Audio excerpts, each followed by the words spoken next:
I said, "Get out, Ethan, you're done here." Carl's voice sliced through the office like a blade. Everyone froze. The fluorescent lights hummed above us, the air thick with silence.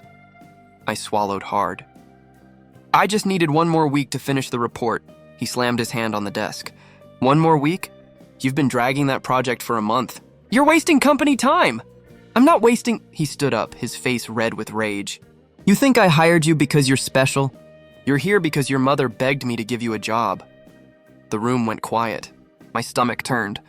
I felt every pair of eyes on me, judging, pitying, enjoying the show. I forced myself to speak. "I've been working double shifts, Carl, you know that." "Oh, please." He scoffed, leaning back in his chair. "You're a college kid with no real skills. You think hard work can fix stupidity?" My throat burned. "Say whatever you want, but I've done my job better than half your staff." He laughed, loud, cruel, fake. "You hear that, everyone? The intern thinks he's a genius."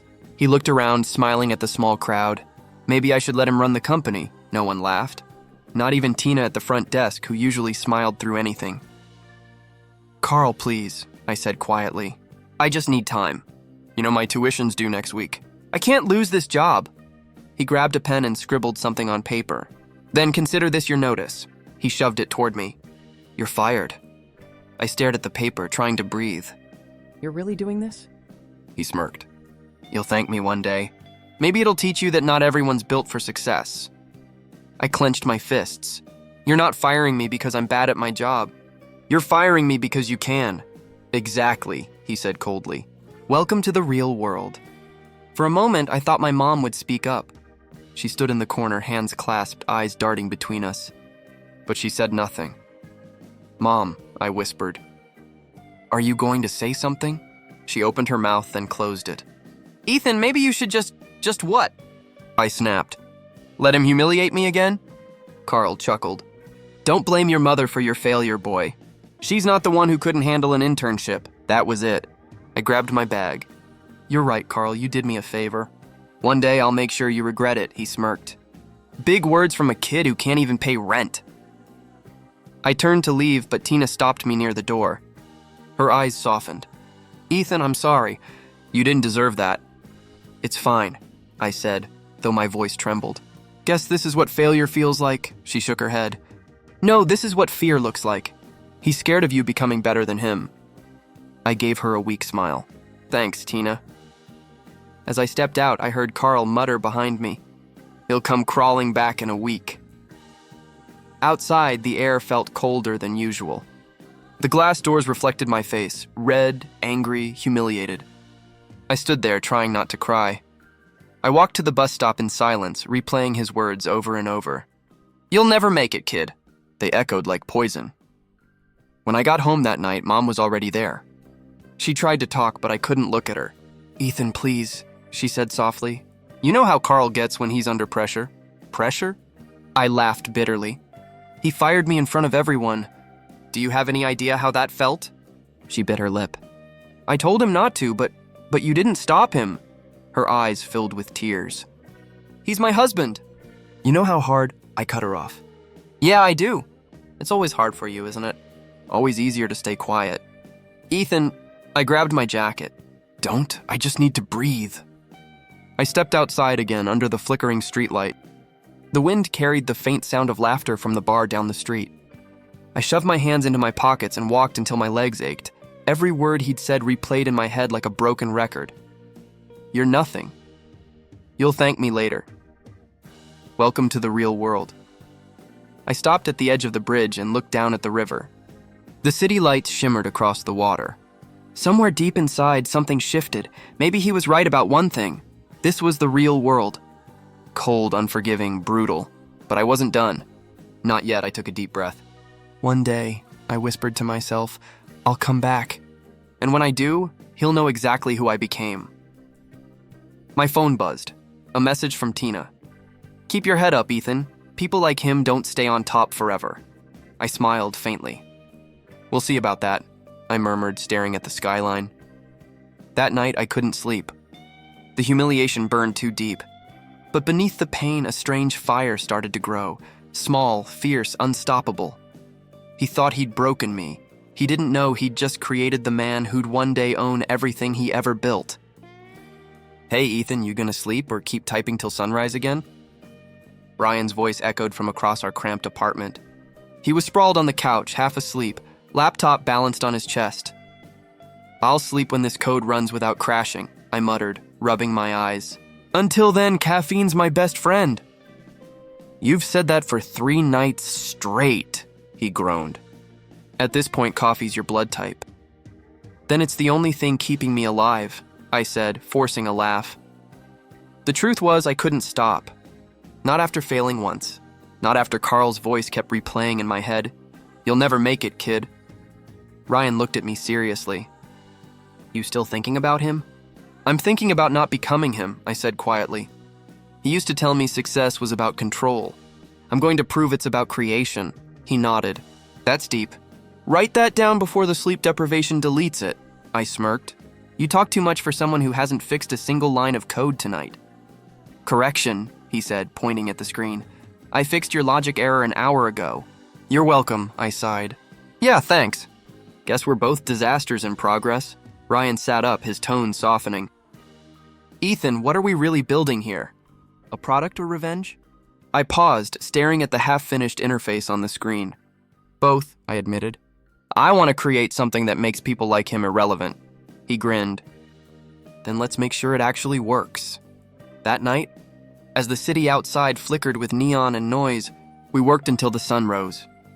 2 months later, I stood in a small cafe, laptop open, waiting for someone who could change everything. "Are you Ethan Blake?" a voice asked. I looked up. A woman with sharp eyes and an even sharper tone stood there. "That's me," I said. She extended her hand. "Maya Rivera. Ryan told me you needed investors, not excuses." I shook her hand, trying to read her. "You make it sound like those two things are the same." "They usually are," she said, sitting across from me. "So tell me, why should I believe in you?" I took a breath. "Because I've already lost everything once. I know what it feels like to be laughed at, ignored, written off. I don't plan on feeling that way again." Maya studied me for a long moment. "Pain isn't a business plan, Ethan." "Maybe not," I said, "but it's a damn good motivator." Ryan jumped in. "What we're building isn't just software. It's a system that replaces outdated management. It automates decisions, removes bias, saves time. Imagine companies running smoother without the Carl types calling the shots." Maya tilted her head. "You sound like you've met a few of those." "Too many," I said. "And they're all the reason I'm here." She smiled faintly. "All right, show me." I turned the screen toward her. Lines of clean code, graphs, and automation patterns filled the display. She leaned closer. This could actually work," Ryan grinned. "Told you. We just needed someone who sees potential instead of risk." Maya closed the laptop softly. "You have raw fire, Ethan, I like that. But fire burns both ways. You ready for the long nights, failed tests, and empty wallets?" "I've already lived them," I said. "This time it'll mean something." She extended her hand again. "Then consider me your first believer." Ryan's jaw dropped. "Wait, seriously? Just like that?" "Not just like that," she replied. "You two still have to prove you can deliver. But I'll fund the prototype." I shook her hand, trying not to show how much it meant. "You won't regret it." "I better not," she said, standing. "I invest in underdogs, not dreamers." "Guess I'm both," I replied. She smiled. "Then make sure the world knows it." Later that night, back in our apartment, Ryan tossed me a soda. "You realize what just happened?" "We actually have a shot," I nodded slowly. "Yeah, for the first time it feels real." He leaned against the wall. "Think Carl would still tell you to stick to cleaning floors?" I stared at the screen glowing in front of me. "He probably would. But one day, he'll be cleaning the floors I own," Ryan laughed.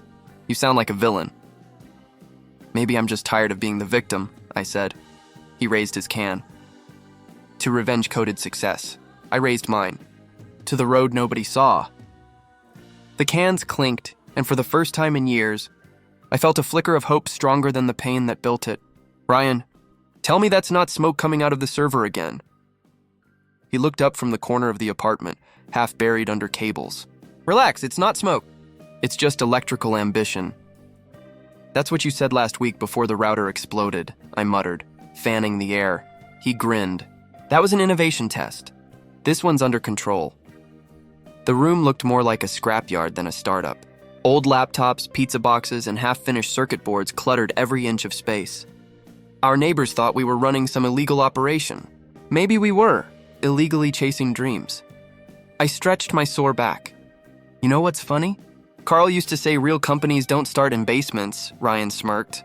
Then it's perfect, because one day, this basement's gonna make him eat those words. I laughed, but there was truth buried in it. The logo we'd scribbled on the wall, Nova Systems, looked childish, but it was ours. Our code, our sweat, our rebellion. Maya arrived later that evening, heels clicking against the cracked floor. I swear, every time I walk in here, I expect a raccoon to pop out, she said, wrinkling her nose. Ryan pointed at me. That's Ethan's department. He's in charge of raccoon defense, I smirked. And you're in charge of fire prevention, apparently, she crossed her arms. All right, comedians, where's my update? Investors want to know why you're still testing instead of launching. We're close, I said, pulling up the dashboard on my laptop. Just one final integration. After that, Nova runs itself. Maya leaned in, scanning the screen. This is the automation platform? Yeah, I said, my voice steady but proud. It replaces outdated management systems, streamlines decision-making, cuts down waste. It's what companies like... I stopped myself. It's what old systems need, she raised an eyebrow. You mean companies like the one your stepdad runs? Ryan shot me a look. Don't start that, Maya smiled faintly. No judgment. Just motivation, I shrugged. If they ever call us, I'll make sure they pay for every condescending word, she nodded approvingly. Good. Anger's expensive fuel, but it burns clean if you use it right, Ryan groaned. Can we put that on a t-shirt? We all laughed, but behind that laughter was tension, hunger, belief. Months passed. The little apartment became our command center. Orders came in faster than we could process. One deal turned into five into 20. Nova Systems wasn't just a project anymore. It was a movement. One night, as we sat surrounded by blinking monitors, Ryan leaned back and said, Dude, we're actually doing it. I smiled. Feels weird, doesn't it? Success without permission, he nodded. And without investors breathing down our necks. Well, except Maya. From across the room, she called, I heard that. Ryan grinned. See? That's love, she rolled her eyes. That's surveillance, I chuckled, watching them banter. For the first time, I wasn't thinking about Carl. I was thinking about the people who believed in me when no one else did. Then, one evening, while I was fixing a bug in the new update, my phone rang. Unknown number. Hello? Good evening, a polished voice said. This is Derek Cole, Acquisitions Manager at Westbridge Industries. We're interested in licensing Nova's automation suite, Westbridge. My pulse spiked. That was Carl's company. Did you say Westbridge? I asked, pretending to sound casual. Yes, we've heard impressive things about your software. Our COO personally requested this inquiry. My chest tightened. Who's the COO these days? Carl Donovan, the voice replied. He's been looking for scalable tech solutions. Ryan noticed my expression. Who's that? He mouthed. I put the phone on mute. It's him, I whispered. Ryan froze. You're kidding. I shook my head. He wants our system. Ryan grinned slowly. Oh, that's poetic. Maya looked up from her laptop. You're not actually considering saying no, are you? This is perfect. I'm considering how to enjoy this, I said. Because he has no idea who's on the other end of this call. Ryan leaned in. So what's the plan? I took a deep breath, unmuted the line, and said, We'd be happy to schedule a meeting. I'll personally present the demo. Excellent, the man replied. We'll arrange it for next week. After I hung up, the room went silent. Ryan broke it first. You're seriously gonna walk into his office again? I nodded slowly. Not as an intern this time, Maya smiled. Then wear something sharp. Power looks better in a suit. I stared at the Nova Systems logo on the wall. For the first time, I didn't just feel proud. I felt ready. He fired me once to prove I was nothing. Now, I was about to sell him everything he couldn't build himself. I stood outside the glass doors of Westbridge Industries, the same building that once threw me out like trash. The same floor where Carl told me I wasn't management material. Ryan clapped me on the shoulder. You ready, boss? I adjusted my tie. Ready to return what they gave me, just upgraded. Maya smiled faintly. Remember, don't gloat too early. Let him choke on his own realization. I took a deep breath and stepped inside. The receptionist looked up.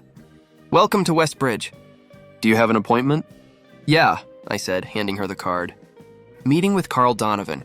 Tell him Ethan Cole, CEO of Nova Systems, is here." Her eyes widened slightly. "One moment, sir." We waited. The smell of polished floors and artificial confidence filled the air. I remembered carrying coffee here once, begging for overtime pay. Now they were buying from me. The elevator doors opened. Tina stepped out, the same Tina who had escorted me out years ago. She froze mid-step. "Ethan?" "Hey, Tina," I said softly. "You look good. HR suits you." Her eyes glistened. I can't believe this. You're the CEO?" "Yeah. Guess some of us climb after getting pushed down." She looked away, guilt in her voice. "I'm sorry about how things ended back then." "I know you are," I said gently. "Let's call this a better day." She led us down the hall. I could feel the whispers follow. The same people who once ignored me, now staring like I was a ghost, returned to collect debts. When we entered the boardroom, Carl was standing at the head of the table. His smile faded the second he saw me. "You?" he said, voice sharp with disbelief. I smiled calmly. "Me, Ethan Cole, CEO of Nova Systems." His jaw tightened. "You're behind this company?" "I am," I said. "You fired me, remember?" The room went silent. Ryan sat beside me, grinning like it was his favorite movie. Maya leaned back, crossing her legs, confident as ever.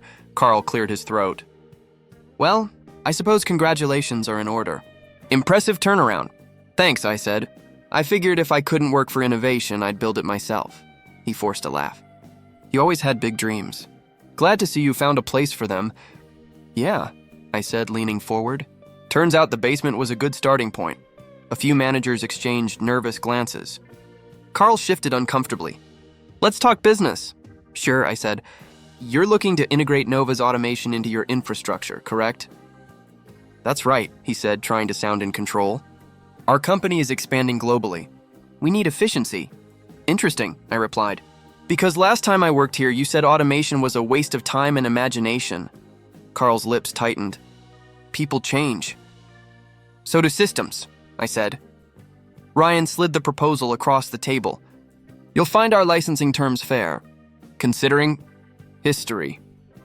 Carl glanced through the papers, his hands trembling slightly. "This figure seems high." "It's market value," I said evenly. "Actually, it's a discount.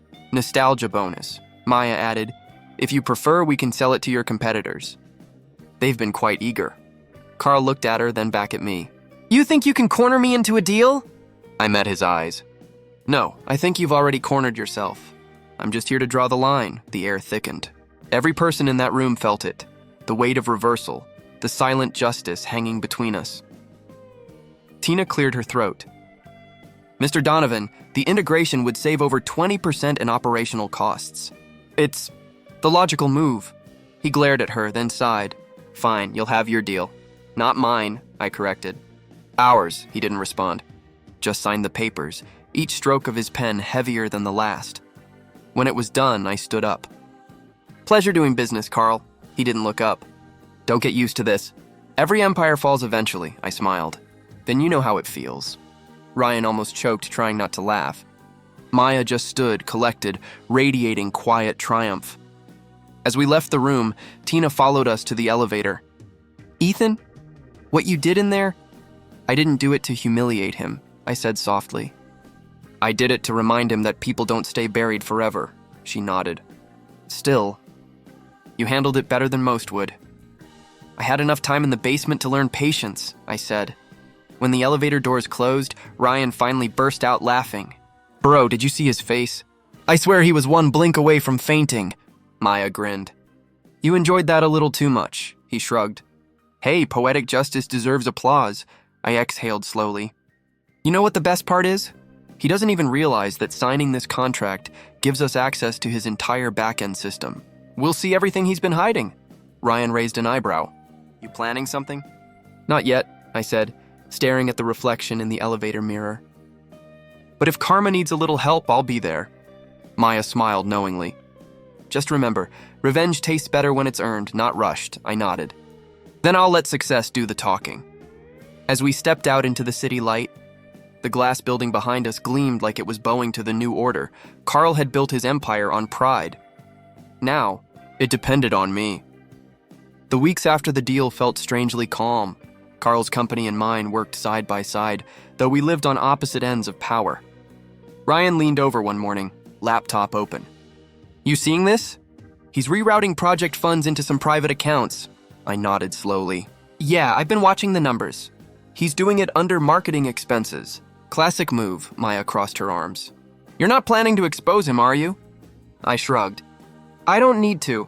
The truth always finds the loudest stage." Carl strutted through our joint meetings like nothing had changed. "We need to speed this up," he'd bark. "Nova's team moves too slow," Ryan muttered under his breath. "Slow? We're the only reason this deal's even standing," Carl snapped. "What was that?" I smiled politely. "He said we're ensuring quality, Mr. Donovan," he smirked. "Don't Mr. Donovan me, kid. You might have your little company, but this is my world." "Of course," I said lightly. "Every king rules until the people stop bowing," he glared. "Careful, Ethan." "I am," I said, meeting his eyes. "Always." After he left, Ryan exhaled. "Man's a ticking time bomb." "Let him tick," I said. "He's writing his own ending." A week later, Maya called me into her office. "The board of Westbridge reached out to me privately," she said. I frowned. "About what?" "They've noticed some discrepancies. Financial leaks. Missing assets." "Guess who's connected?" "Carl," I said flatly. She nodded. "They're preparing for a vote to remove him. They just need confirmation." I leaned back, silent for a moment. "Don't send them anything. Let them find it themselves." Maya raised an eyebrow. "You're serious?" "Completely. I don't need revenge. I just want peace." Days passed and rumors started spreading through the office. Employees whispered in corners, glancing nervously at Carl's glass-walled office. "Tina stopped by one afternoon." "Ethan," she said softly, closing the door behind her. "The board's meeting tomorrow." "It's bad." "He doesn't even know." I looked up from my screen. "Then let it be a surprise," she hesitated. "You're really not going to stop it?" "No," I said. "He stopped himself a long time ago." The next day, I arrived early. The air felt heavy. Through the glass, I saw Carl pacing, phone pressed to his ear, sweat gathering at his temple. Ryan joined me by the window. "Looks like he got the memo." We watched as 2 board members walked in, followed by security. The conference room door shut. Minutes later, Carl's voice echoed through the hallway. "This is ridiculous. I built this company." No one replied. The board members filed out, quiet and distant. Then Carl emerged, his tie loose, his face pale, eyes hollow. He stopped when he saw me. For the first time, he didn't look angry, just defeated, so, he said hoarsely. "You must be proud," I met his gaze. "No, I'm free." He gave a bitter laugh. "Free? You've become just like me," I shook my head. "No, Carl, I learned from you. I just refused to become the lesson." He stared at me for a long moment, then lowered his eyes. "You won, kid." "There was never a competition," I said. "Only consequences." He nodded slowly, gathered his box of things, and walked past me. As he passed Tina, she turned away, tears in her eyes. Ryan whispered, "That's it? After all that?" "Yeah," I said quietly. "That's it." Later that night, I stayed behind in the empty office. The lights reflected against the windows, and for the first time in years, I felt weightless. Maya called me. "It's done," she said. "He's officially out. They're naming a new CEO tomorrow." "Good," I said softly. "You don't sound happy." "I'm not unhappy," I said. "Just done," she paused. "Closure feels different than you expect, huh?" "Yeah," I whispered. "It's quieter." After we hung up, I walked through the halls one last time. The same walls that had once heard my humiliation now stood silent, stripped of his voice. When I reached the lobby, Tina was locking up. "He's gone," she said quietly. "I know. You're not staying to celebrate." "There's nothing to celebrate," I said. "Only peace to keep," she smiled faintly. "You changed more than the company, Ethan. You changed what power looks like." I gave a small nod. Maybe. Or maybe I just stopped letting it define me. Outside, the city lights shimmered like 1,000 second chances. Carl had fallen, and for the first time since that day, he fired me. I wasn't angry anymore. I was finally free. I was reviewing quarterly reports when my assistant buzzed in. There's a woman here asking for you, sir. Says she's family. My heart paused. Send her in. The door opened slowly. Mom stepped inside, her hands trembling, her eyes red from crying. Ethan, she said softly. You look grown. I stood up but didn't move closer. It's been years, Mom, she nodded, clutching her purse like it was armor. I know, I just didn't know where else to go. Carl? I asked. Her lips quivered. He lost everything. The board cut his severance. The house is gone. He blames you. I leaned against my desk. Of course he does. He always blames someone else. Tears welled in her eyes. He says you planned it. That you wanted to destroy him. I sighed. I didn't have to. He did that on his own. She looked at me for a long time. You're angry with me. I admitted. For a long time, she wiped her cheek. Because I didn't stop him? Because you stayed silent, I said quietly. That day when he fired me, you stood there. You watched him tear me apart in front of everyone. Her voice cracked. I was scared, Ethan. He controlled everything, the house, the money, even me. I thought if I said anything, he'd... I know, I interrupted gently. I know what fear does. But it doesn't erase what it cost. She looked down. I replayed that moment 1,000 times. I wish I'd said something, anything. Silence filled the room. The hum of the city outside felt distant. Finally, I spoke. Why now? She took a deep breath. Because I left him. I packed my things and walked out. He called me a traitor, but I couldn't stay with someone who treats people like they're disposable. I saw what he did to others, to his staff, to his friends. It's all the same cruelty he used on you. I blinked, unsure how to respond. You really left? She nodded, a tear rolling down her cheek. I should have done it sooner. I just needed to tell you that I'm sorry, I exhaled slowly. Sorry doesn't erase what happened. I know, she whispered. But maybe it can start something better. I looked at her, the woman who had once been my anchor, then became my silence. I didn't see weakness anymore. Just a person who had finally broken free. Do you hate me, Ethan? She asked. I hesitated. No, I think I stopped hating a while ago. I just didn't know how to forgive, she smiled sadly. You sound like your father, I frowned. You mean Carl? No, she said softly. Your real father. He used to say forgiveness isn't letting someone off the hook, it's letting yourself breathe again. That hit harder than I expected. She reached across the desk, her hand trembling. Can I hug you? For a moment I froze. Then I nodded. She came around the table, and when her arms wrapped around me, years of distance melted into one quiet moment. She sobbed against my shoulder. I missed you every day. I closed my eyes. I missed you too. We stayed like that, letting the silence say what words couldn't. After a while, she pulled back, smiling through tears. You really built something incredible here. It wasn't just me, I said. Ryan, Maya, they believed when no one else did. You always had that in you, she said. The heart to rebuild after being broken, I chuckled softly. Guess I learned from the best examples, both good and bad. She laughed faintly. So what happens now? I sat back down. Now, you start fresh. Live for yourself. Find peace. And you? She asked. I already found mine, I said quietly. It took losing everything to realize I never needed their approval. She nodded, eyes glistening. Carl will never understand that. He doesn't have to, I said. His story ended where mine began. She looked toward the window, where sunlight cut through the glass. It's strange, isn't it? How something so painful can still end with peace. Pain isn't the enemy, I said. It's the teacher, she smiled. Your father would have been proud, I swallowed hard. Then that's enough for me. When she left, the room felt lighter. For the first time in years, my heart didn't ache when I thought of her. I walked to the window, watching the city stretch into the horizon, alive, endless, forgiving. I wasn't angry anymore. I wasn't broken, just free. It was raining so hard that night the city looked like it was crying with me. I'd stayed late at the office, watching the lights of the skyline blur through the downpour. When I stepped outside, umbrella in hand, I saw him, Carl, standing by the entrance, soaked from head to toe, clutching a crumpled envelope. Carl? I said, barely believing it. He turned slowly, his eyes sunken, his suit sticking to his skin. I didn't know where else to go, he muttered. You shouldn't be here, I replied quietly. It's late. I know, he said, his voice shaking. I needed to see you.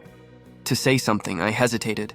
The rain pounded on the pavement, each drop sounding heavier than the last. Say it then! He looked down, the envelope trembling in his hand. I wanted to say sorry. For what? I asked. For destroying me? For laughing when I had nothing? He winced. For everything, he said softly. I thought I was untouchable. I thought power meant I could do anything I wanted. But you proved me wrong. I didn't do it to prove anything, I said. I just wanted to survive. He let out a broken laugh. You didn't just survive, man. You made it. You're standing where I used to stand and I'm... He stopped himself, his voice cracking. I'm nothing now. I stared at him, rain running down my coat. That's not true, I said.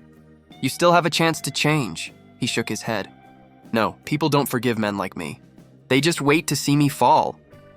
Then stop waiting, I said. Get up. Start again. He looked at me like he didn't recognize who I'd become.